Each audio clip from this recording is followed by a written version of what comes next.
asking questions about higher order thought, and really exploring it experimentally in ways that people hadn't really thought about doing it and previously.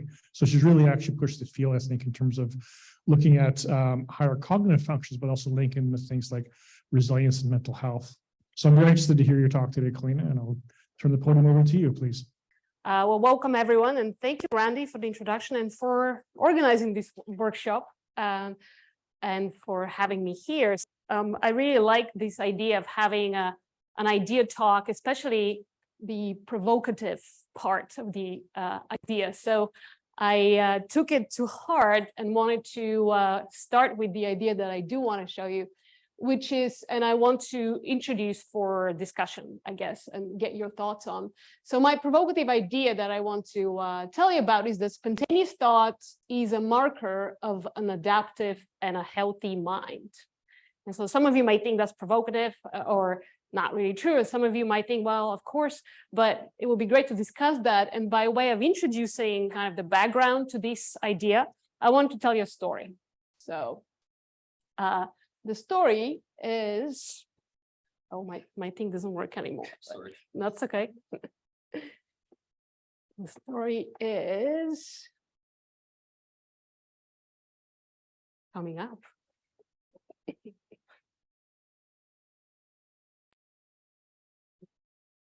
Thank you. Okay, well, all right, so if we can advance, maybe like that. No. Yeah, that should work for advancing. All right, so here's my story. This is the story of Cheryl. Let's say just Cheryl. We can't see her name. But Cheryl was a 60-year-old widowed Maui shop owner. So she lives in Hawaii, Maui. And one day on the way home from work, she drove into a number of cars, stopped at a red light. At least one person was severely injured in the process. And a criminal case charged sharing with gross negligent injury was filed. So before that, there was a civil case which was settled, but then the state of Hawaii filed this criminal negligence case against Cheryl. Cheryl had not been drinking, was not texting or fussing with anything, and it was not her intention to have a collision. Somehow her mind wandered. It was the one-year anniversary from her husband's death, and she was in treatment for chronic and mild depression. And the reason why I know of this case is because her lawyer contacted me and provided all this information for me that I just shared with you. And her lawyer posed a number of statements and questions to me in his letter. He said, I have been at a loss finding anyone to answer the question whether Cheryl's mental lapse was voluntary or something the reasonable person can and should control. He also said, all of us space out from time to time, short of falling asleep, even while driving. But the voluntariness of this state and whether Cheryl has some propensity that may exacerbate or aggravate such a state are the issues we're facing. So when I got that letter, that was something like 2014, I had been doing research on mind wandering for some time, publishing papers, and it really brought to the front of my mind our inability to answer some very basic questions that people in real world wanted from us as scientists. So together with a number of my colleagues, we focused, we were beginning to write a big review paper at the time, and we really focused on this question of what is mind wandering? Because really the essence of the lawyer's questions and what this whole legal case was about is about that. What is mind wandering? Up until then, so that was 2014, the most prevalent answer to that question was that mind wandering is some task unrelated or perceptually decoupled thought. And that was the dominant and pretty much the only thing that had been published by then. And so instead, what we did a couple of years later is we put together an alternative view to that, which I'll try to convince you has a little bit better chance of helping answer questions that occur in real life that can be quite challenging. So instead of looking at mind wandering as a content-based phenomenon, the content being the mental contents are not about the task or not about the here and now, what we wanted to do was take a more dynamic approach to mind wandering and talk about it in terms of spontaneous thought. So we put together a proposal that mind wandering is part of spontaneous thought.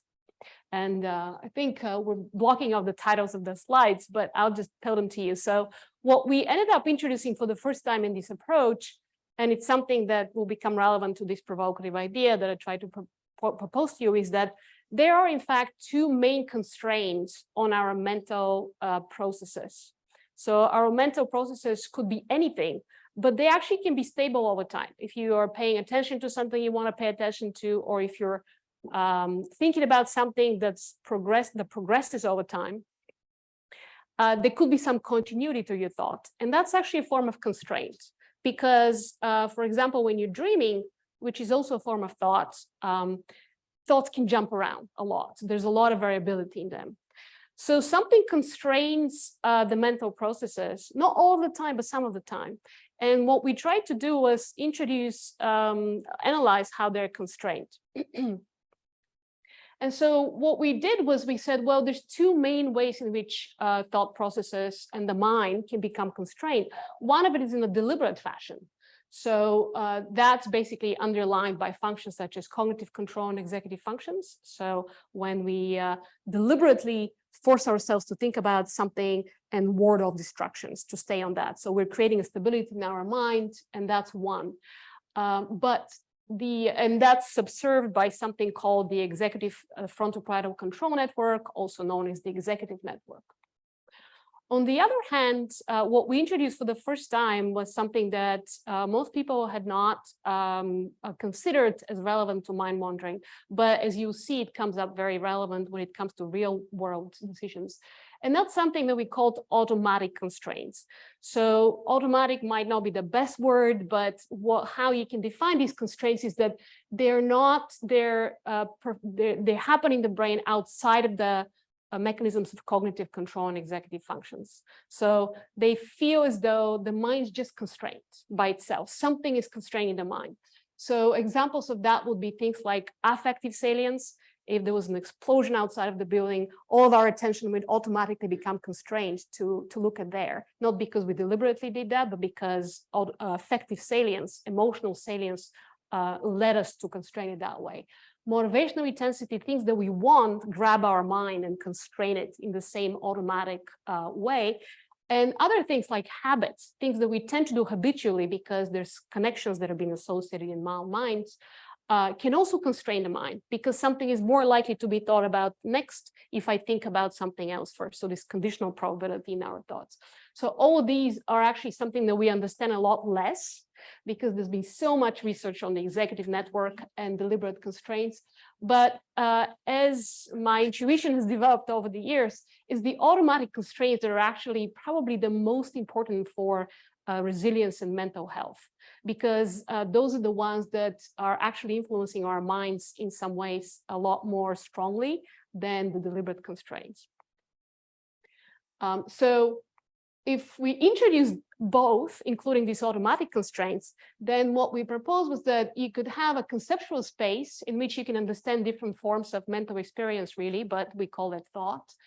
And there's different types of thought that you can now distinguish between that you couldn't if you didn't consider automatic constraints. So I'll walk you quickly through that. In that context, spontaneous thought, including mind wandering, can be thought of as something that is not very highly constrained. It doesn't have to be completely random, but there's some freedom to the way the mind moves, including during mind wandering. And that's because neither deliberately we're constraining it, nor do we have any huge automatic constraints and concerns and desires and emergencies that we have to deal with. So the mind moves a little bit freely with some variability to it. In the spontaneous thought category, we also included nighttime dreaming, which is a form of mentation that's actually even less constrained than mind wandering. This is something we've argued a lot. And also something known as creative thinking. So when creatively think, as you'll see, we've actually expanded or tried to expand this framework to acknowledge that creative thinking is a lot more complex than just being possible to put in that box later. But creative thinking involves both the ability to think spontaneously as well as some deliberate evaluation of what we're thinking about. Now, the important thing here is that if a mental state is highly constrained in terms of the deliberate constraints and executive functions, then we actually call that a goal-directed thinking or goal-directed thought. So when we're exercising our power of will to control the mind, then we're in this right-hand side of that space. But we can have another extreme state that has to do with really highly constrained automatic voice processes. And this is the place where now we can think about rumination as obsessive thought as a highly constrained process. Because when people ruminate, sometimes they don't want to ruminate, but they keep doing it anyway, which tells you that their deliberate constraints are not as strong in their case in terms of dominating the mental dynamics as the automatic constraints that are happening. Same thing with obsessive thought. Not all mental health conditions will be up on top there. So one thing that we've talked about, for example, is that down here, you might see things like psychosis, which can be highly unconstrained. Like it's almost like a dream state, right? But the idea is that these automatic constraints, when you consider them, that's when you can distinguish between health and unhealth in terms of mental processes. Because for me, mind wandering by itself is not pathological, right? Because if you're here, then you're actually not mind wandering because you're highly constrained in terms of your mental states. So our model also includes part of the influences of the different networks of the brain. So one of the things that I already mentioned is the executive functions are linked to the frontal parietal control network, but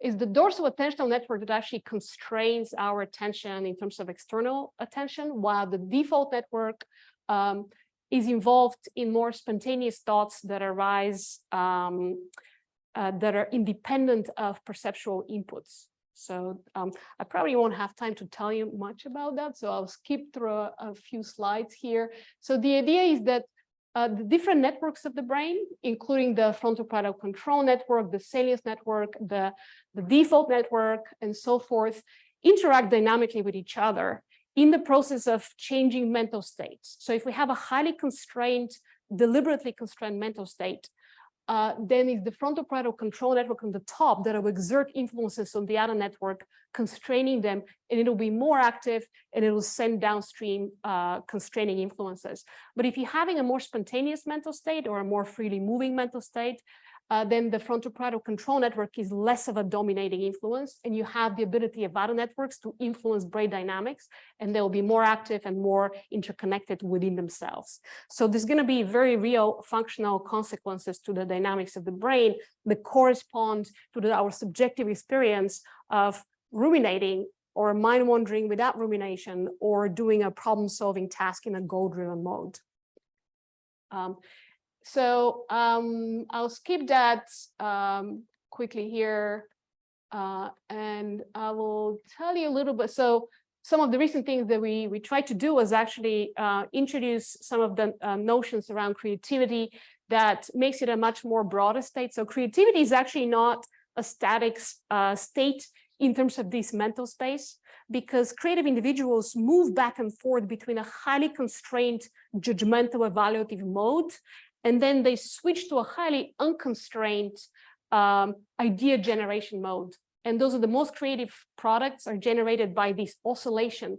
And that oscillation actually would mean that within that space, they're moving back and forth with quite a big of amplitude across this space, right?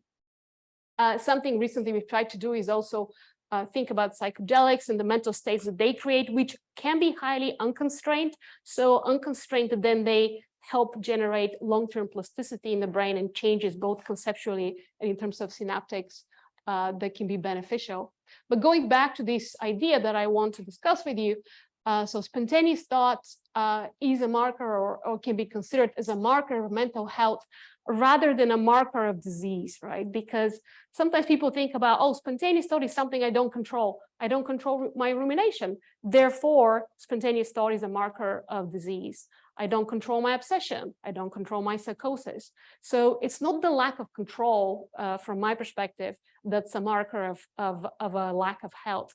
There's other things that are happening, and spontaneous thought is not featured by just having lack of control. Oh, that's my timer for 15. So I'm just going to walk you through the 3 subpoints of the discussion here. So in this context, what I mean by spontaneity is related to this notion of criticality from dynamic systems theory, because spontaneity is not just the loss of control, it's actually kind of the sweet spot between variability and stability. So in a way, the true spontaneity is play. So when we engage in play, improvisation, we are actually combining some constraints with some freedom. And that combination, the criticality or the point of combining them, is what I mean by spontaneity in this case, right? And so in terms of resilience in mental health, part of this idea that I'm proposing here is that flexibility in the engagement and disengagement from a diverse range of dynamically defined mental and brain states is what actually marks this resilience in mental health. So going back to that mental state space that I showed you, the ability to traverse it without getting stuck in the extremes of it, such as getting stuck in rumination or getting even stuck in too much judgmentalness, which will be kind of a form of sometimes deliberately, or trying to solve a problem that's unsolvable. That's the route to rumination, really, because then you're really exerting a lot of executive control to stay in that state, although you should be actually getting out of it because you can't actually solve this thing. So going back to this space, how flexibly can you traverse it? And do you get stuck in some of those extremes? And if you do, the idea is that you've lost some of the spontaneity. And so if you can go back to the middle of this whole space, which is where spontaneous thought resides, then you have the flexibility to go to a different state out of it. And so in that sense, spontaneous thought can be, I'm going to skip that and then give you the final thing, which could be a more technically complicated point of discussion. But I was reminded of a concept that Randy brought up here, which had to do with repertoires, and especially hidden repertoires of states that a brain, a system, a mind can reside in. And the idea is that reduced flexibility of ranging within that state space can be thought of as reduced repertoire states, because if you think about this whole state space and I can only inhabit 3 points of it, and I go back and forth between rumination, sleep, and like goal-directed thought, that's not a lot of states within that. But if I had more and I experienced them with a greater regularity and a better distribution, a more equal distribution of them, then that, in my perspective, would correspond to a flexibility. So I will end here, and I look forward to getting your thoughts on this idea.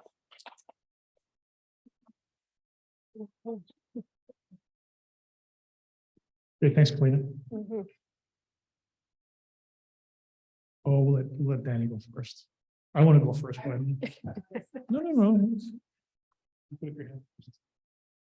Thank you, Kalina. That was a really nice talk. The way you frame mind wandering reminds me of a little bit of the way that I think about memory and the constructive nature of memory. So we form memories in the world, and then, some people think the fact that we don't remember things the way they happen is a bad thing, but it's the constructive nature of our memory that makes our memories so adaptive, because we can move fluidly through memory space.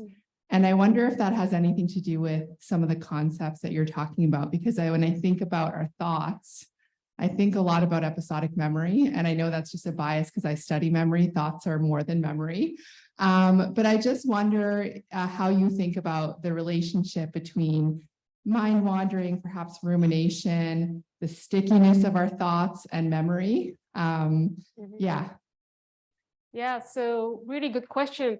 absolutely true. Memory is part of thinking. So the way, in fact, I define a thought is a mental experience or a mental state and the processing of it. So memory, and you're absolutely right. So in the case of memory, it's we evoke a previous experience, right? So we simulate a previous experience. And that simulation can be close to the original experience, in which case we experience that as memory. Or sometimes we simulate an experience that's very much different from anything we've experienced in the past, or combines many different experiences. Then that is like an imagination. So there's a range between memory and imagination or perspective thinking. But I've become really interested in, especially in these concepts around the relationship between autobiographical and semantic memory. And so there's spontaneous thought is really important, or the ability to spontaneously process our past experiences is really important for how we build an identity, build a self, build our autobiographical narrative as well. And so when we've had a lot of previous experiences, we can just have these experiences without understanding how they come together. But it isn't until we allow them to, we allow ourselves to re-experience them in some way that helps us connect them, that we can build then a narrative, our semantic memory of what the world is like, right? Individual experiences are meaningless, right? And we accumulate a lot of them. But it isn't until we bring them together that we make sense of the world and ourselves. So I think in that sense, spontaneous thought is also, to me, a marker of health, because imagine times in your life when you've been under so much stress that you haven't just had time to reflect on what you've been going through, right? That's the stuff of depression, right? If you do this for a number of years sufficiently, you will drive yourself down into the ground, mentally speaking, and then you have to take time to rebuild yourself and your experience in order to put it together. So the way I think of spontaneous thought is actually it's the tool to link experience and meaning, or in neuropsychological terms, to link episodic memory and semantic memory. And that actually maps onto the networks very well, because we have the default network mediotemporal lobe part, which is more involved in episodic memory, and the more dorsal media, or the third subcomponent of the default network, which is more involved in semantic memory. So then the core part of the default network actually connects these two. And so the ability, even within the default network, this notion of criticality and spontaneity is applicable, because you can have rumination which corresponds to overactive core part of the default network. That's not healthy. You're not building any self by ruminating. You're just stagnating and reinforcing the pre-existing self narratives, right? So you actually have to reduce the core part of the default network in terms of functional connectivity in order to allow for the hippocampus to actually increase the variability. So I think these notions apply within the default network, just like they apply within the whole brain. I saw two hands come up, and another one at the back. I got a question first, and we'll pass the mic. There's 1,000 things I could ask, but I want to get an idea of sort of the relation to clinical practice, in the sense, if you've got your space of the different constraints, how would you envision people moving, for example, from rumination to healthy thinking, for example, using something like CBT as an intervention? So if you had CBT versus something else like brain stimulation or drug-drug combination, could you actually then trace a path where you go from this part of the constraint space to that part of the constraint space? Yeah, so really good question. The clinical interventions like CBT, so cognitive behavioral therapy, oftentimes they really utilize a lot more the deliberate constraints in terms of as a diagnostic approach than the automatic constraints. So we take the person in a clinical setting and we tell them, look, you need to develop cognitive strategies to deal with your thoughts, because your thoughts are too repetitive, too negative. So question your thoughts, examine your thoughts. In the process, what you're doing is actually using deliberate constraints, executive functions to examine your thoughts, challenge them, and hopefully change them. Now, that's all very good, but in the end, like clinical psychologists tell me that one of the best predictors of success of clinical therapy is a warm personality on the part of the clinical provider, of the clinician.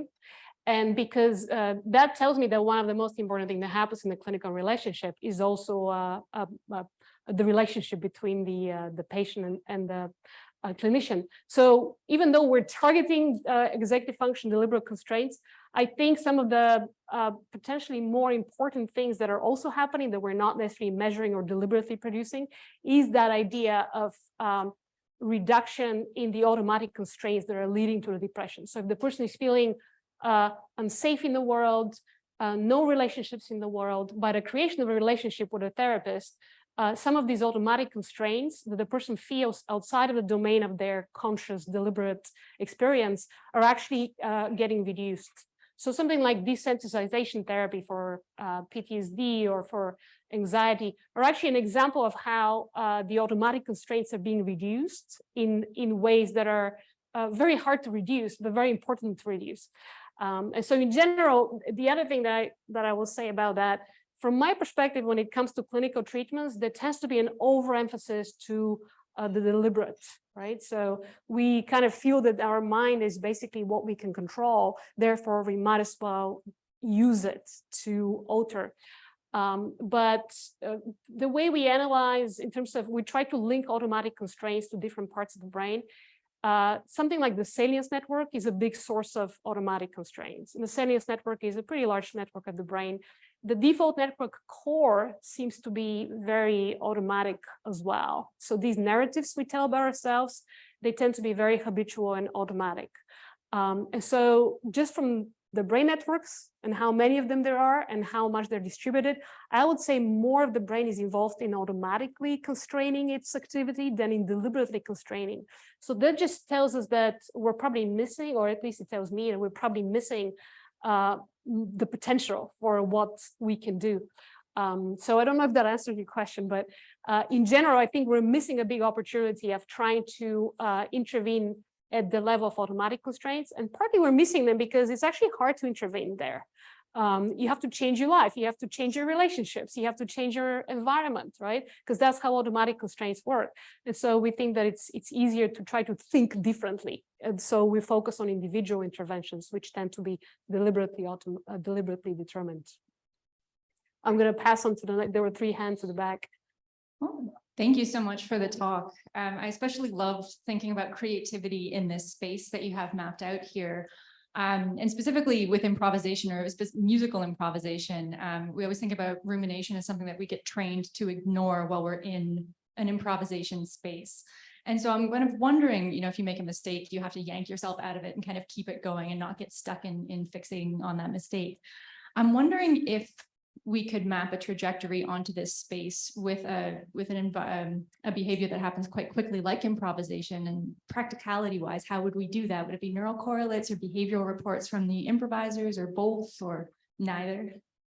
That's a really good question, and I'm going to have to talk to you more afterwards about it. Yeah, so I'm really interested in improvisation. I think of it as the prototypical, actually, case of waking spontaneous thought. Dreams for me are the prototypical case for spontaneous thought at night, but improvisation and play in general is. And yes, you're absolutely right. So in improvisation, mistakes are actually, you make something good out of them, right? And sometimes something amazing happens out of mistakes. And that's actually part of the learning, right? If you take a theater improv, they tell you, you never say no. If somebody does something, no matter how stupid it is, you go at it and you reaffirm it. And sometimes I wonder if part of the reason why improvisation can be so healing and so enjoyable and so fun, right, is that it builds new associations. So for someone who was brought up, or for whatever reason associated errors with self-judgment, rumination, and so forth, the whole chain of negative experience, now they're getting put into an experience where you are reassociating something. So you're extinguishing some of the former associations and you're issuing new associations because, oh, in this environment, a mistake, no one says you're dumb when I do that. And sometimes my mistakes get actually taken up by someone and they create something amazing out of it. And so I wonder if a lot of it is actually an emotional associative learning that ends up improving even the future reactivity to mistakes. Yeah, so a quick personal fact about me. I've tried mindfulness. I studied mindfulness for 15 years now and go to conferences about mindfulness. And I really think it's an amazing tool. It never worked for me. You know, I've been through depression. I've been through PTSD. I tried mindfulness on several occasions. I could not, it just didn't work for me. And even though I really wanted it to, right? What did work for me are actually experiences like improvisation, like play. And so it is possible that some of the people that we're not catching when it comes to clinical interventions, who we lose because mindfulness, CBT, and so forth doesn't work for them, what they actually need is some kind of a reconditioning of responses that happens at a much lower level, right? Both CBT and mindfulness is this conscious cognitive level of modification. But if you have a lower level of reconditioning that then affects the way automatically the mind is constrained, that could be at least an additional tool that we could consider, if not a more powerful tool. Yeah, thank you. Hi, so you mentioned the relationship between spontaneity and criticality. I've recently been delving into the research area of criticality in autism spectrum disorder, and I'm just wondering if you can elaborate a little bit on that relationship between spontaneity and criticality. Yeah, so I'd love to speculate more, acknowledging that I'm not an expert in dynamic systems theory, and I want to talk to you more about what you see in autism. So criticality, what I mean here is in the same sense that improvisation brings in. So when you're improvising, you are bringing together, let's say I'm playing the piano and I'm jamming with people, and we usually have a song. The song usually has, I play jazz, so the song usually has chords. And so when I improvise, I'm actually doing things that are unpredictable, sometimes mistakes, freely, but within a structure, right? And so for me, the criticality is that meeting of structure and freedom that creates spontaneity. So in that sense, spontaneity is closely related to that notion of criticality from dynamic systems, which is really the intersection between chaos and order. So spontaneity is not chaos. A lot of intuitive everyday, like a lot of people think, oh, spontaneity is just chaos in my brain, right? No, it's not. It's actually the combination of this freedom of movement or unconstrainedness with some structure that allows for, to some extent, for the freedom to occur. And yeah, so I'm really interested in that because it's very hard to capture. There's very few intuitive ways to capture it other than experiences such as play. If you think about children playing, it's the same thing. Play is improvisation, right? When we have children play, they play a lot better when there's structure created for them. And of course, that structure is not just rules, or if we have sports or anything like that, there's a lot of things going on with that, but there's always a few basic rules that allow for greater, actually something greater to happen, right? Same thing with creative artists. Sometimes they feel that if you give them a task that is too unconstrained, create something creative. They just draw a blank. They don't know what to do. But if you give them something like, come up with an idea, you know, if make a chair that will have only 2 legs on it. So that's specific enough and structured enough that allows for a lot more creativity then to occur. And so that basically goes to the notion of creativity being just like spontaneous thought at that junction of too much variability and too much constraint. And so for me, actually, that criticality is also the basis of health, of mental health and healthy brain dynamics, because it's that criticality that allows for going away from it and then going back to it so you can go away to a different place from it. So it's almost like a reset of the brain, right? So you're resetting to it. And then in some of the cases that are, and again, I don't know what the connections to autism are, but I'd be really curious to hear. There's a lot that can be looked at there. Yeah. I'll stop here because I know there's at least a couple more questions. Yeah. Hi, thank you for the great talk. I'm just curious if you think that another like marker of mental health could also be how someone responds to those negative thoughts. So not just having those negative thoughts, but kind of if someone responds either negatively to them on top of that or faces a lot of stress because of them. And kind of building on that, if you think like a good idea for resilience is more so like letting go of the control of those thoughts and not getting kind of like bogged down by having them, but rather seeing them as like in a mindfulness state, like seeing them pass by, and something that you can't quite control. Yes to both things for sure. So yeah, so in general, resilience really is about being able to bounce back. It's not about not having a strong response to something. It's about being able to bounce back from that strong response. That's how I think of it. And so in that sense, spontaneity is relevant because when it comes to bouncing back from the strong response, you can regain that greater spontaneity in the response or in the mental processes. And so when something negative happens, of course, and going back to this automaticity of it, oftentimes it's automatic. Like we don't say, oh, this was negative, therefore I will think of it now more.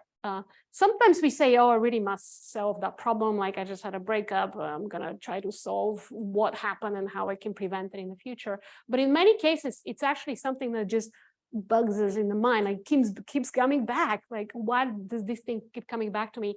And so going back to the story that I opened with, Cheryl, when I first got contacted by that lawyer, my first thought was that that's not mind wandering. Her mind didn't wander.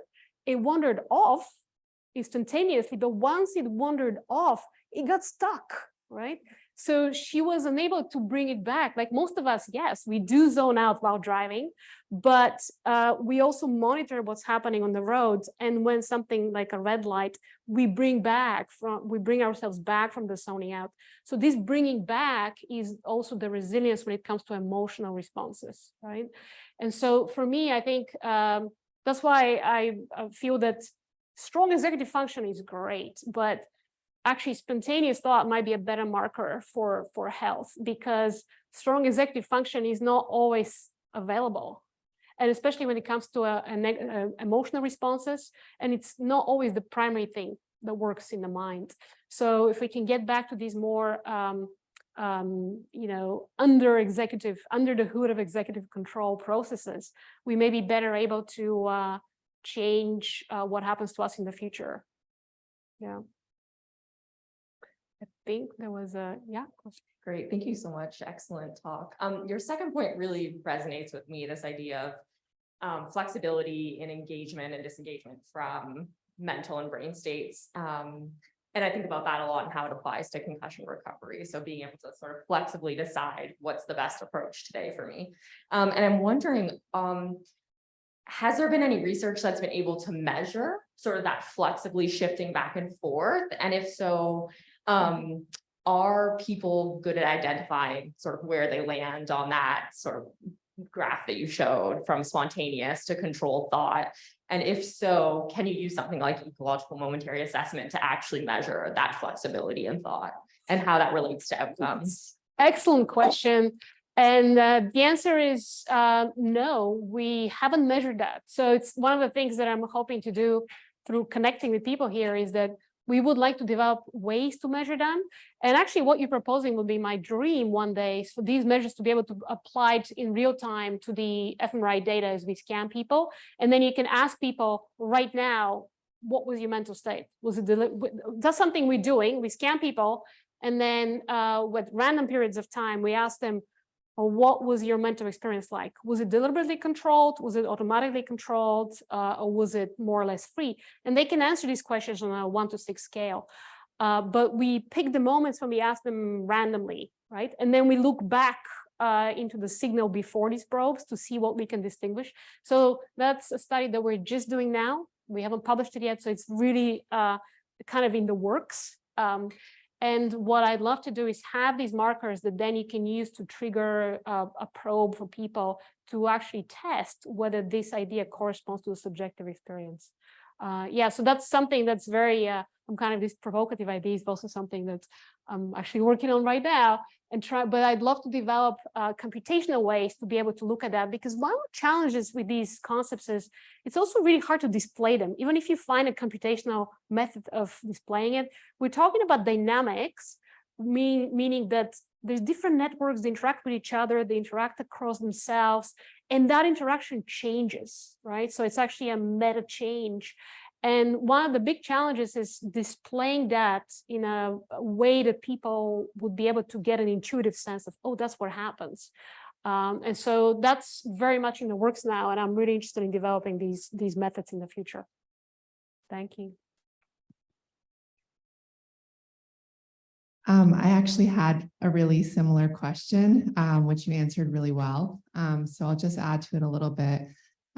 Just thinking about trait level individual differences in spontaneous thought and the relationship between the complex relationship with mental health.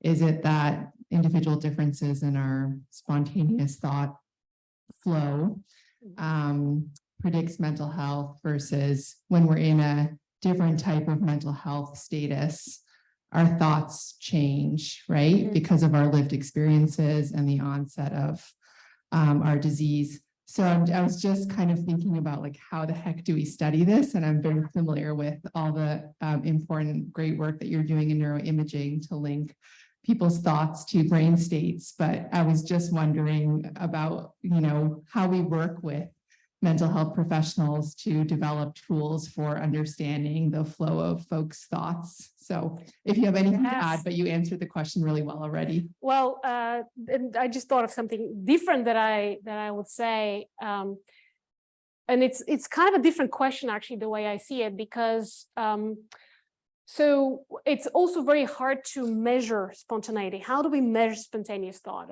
And this is actually one of the reasons, especially because we define it dynamically. We define it as a freely moving mind, right, or thought.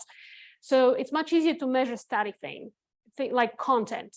Are you thinking about what you're doing right now, or are you thinking about something different than the here and now? That's content. It's easier to measure.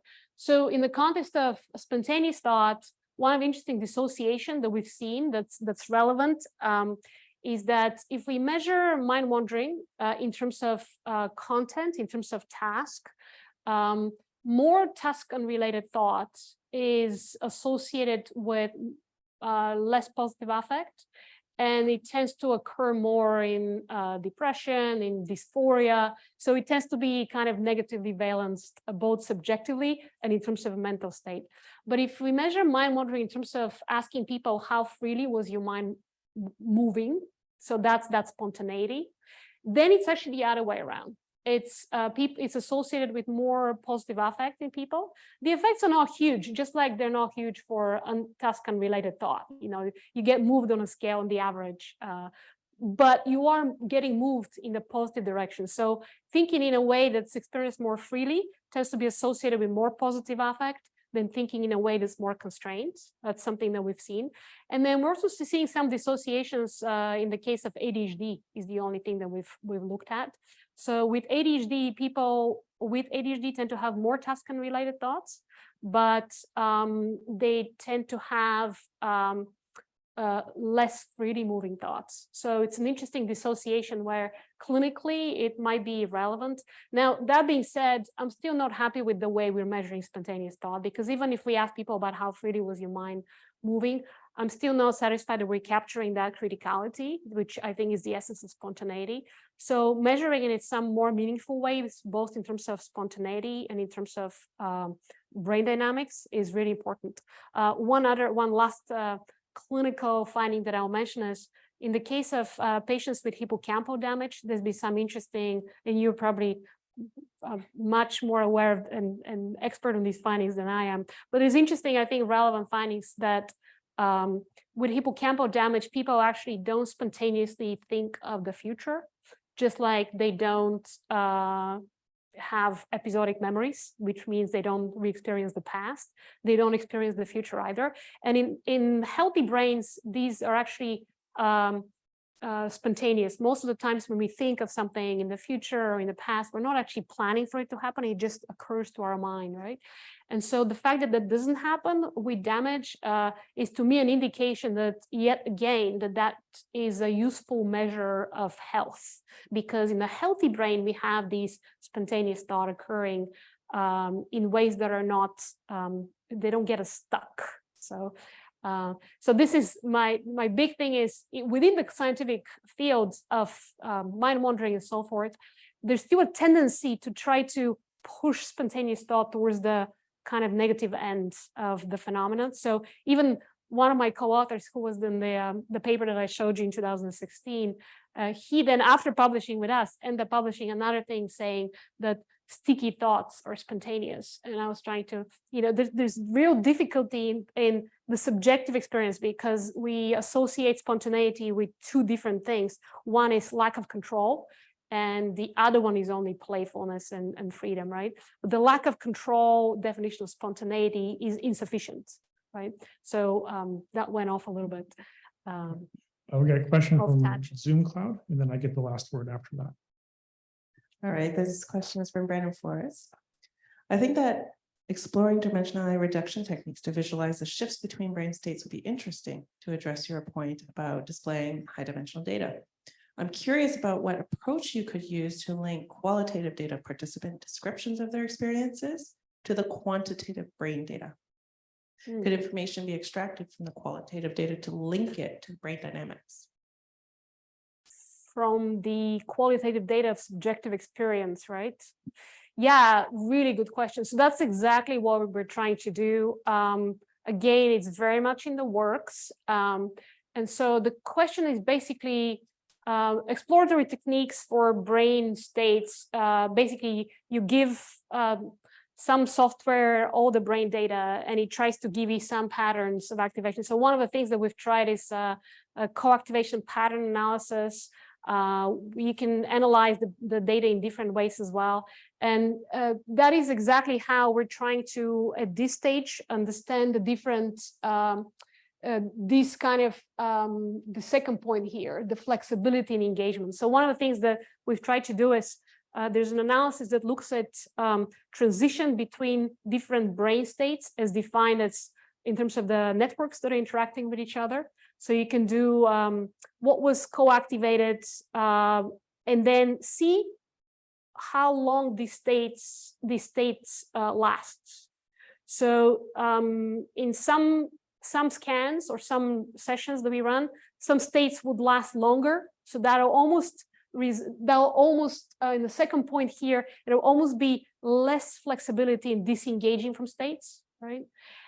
So we're trying to measure that this way. And so we haven't done that, but one of the ways to do what Brandon is suggesting would be to, if we develop a reliable tool like this, so we're measuring how long, it's called the dwell time, how long a certain brain state dwells, right, before it transitions to something else.